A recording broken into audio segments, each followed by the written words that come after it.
In time, King Shantanu dies. His two children with Satyavati, Chitrangada and Vichitravirya, have turned out to be some really talented children. Chitrangada becomes the king and defeats everyone who can be defeated. He defeats the men, he defeats suras, he defeats asuras. And when there is no one left to defeat, a Gandharva king who shares his name, a Gandharva known as Chitrangada, he gets into a fight with Shantanu's son Chitrangada. They say the fierce battle goes on for 3 years, and then the Gandharva Chitrangada prevails. Vichitravirya is still a young boy, not of age.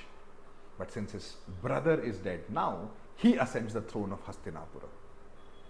Bhishma, obviously because of his vow, will not take over the throne. But he is ruling Hastinapura through Vichitravirya.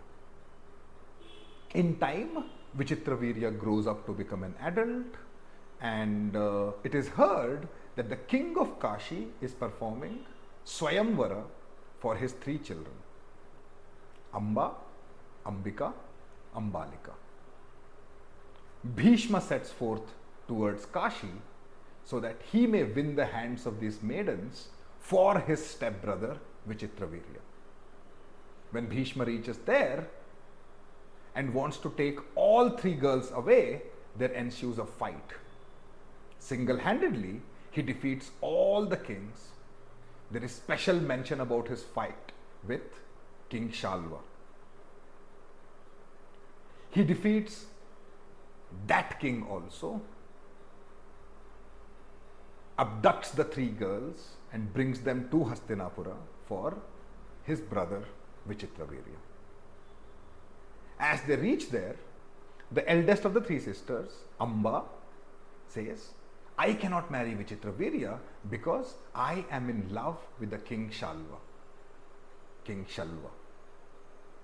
And Bhishma agrees to this and lets her go.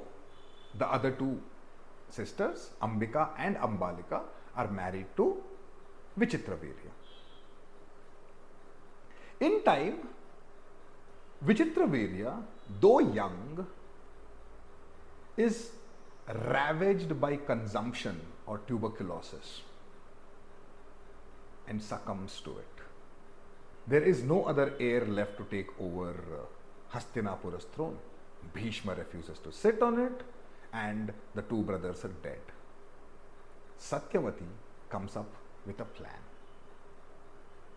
She says to Bhishma, who is of her own age almost, but is her son really. Satyavati says to Bhishma, now is the time to revive the lineage. Forget about the promises you made. The people for whom you made these vows are all dead. You and I can make a decision. You must father children with Ambika and Ambalika, the widows of your dead brother, and save the Vamsha. Bhishma is adamant. He disagrees. Is Hastinapura doomed to perish without an heir? Remember, happiness has a strange relationship with Hastinapura. In many retellings of Mahabharata, immediately the story of Amba is told. In the unabridged version of Mahabharata though, Amba's story does not immediately feature. It is told way later, just before the beginning of the war, and it's called Ambopakhyana and is recited by Bhishma.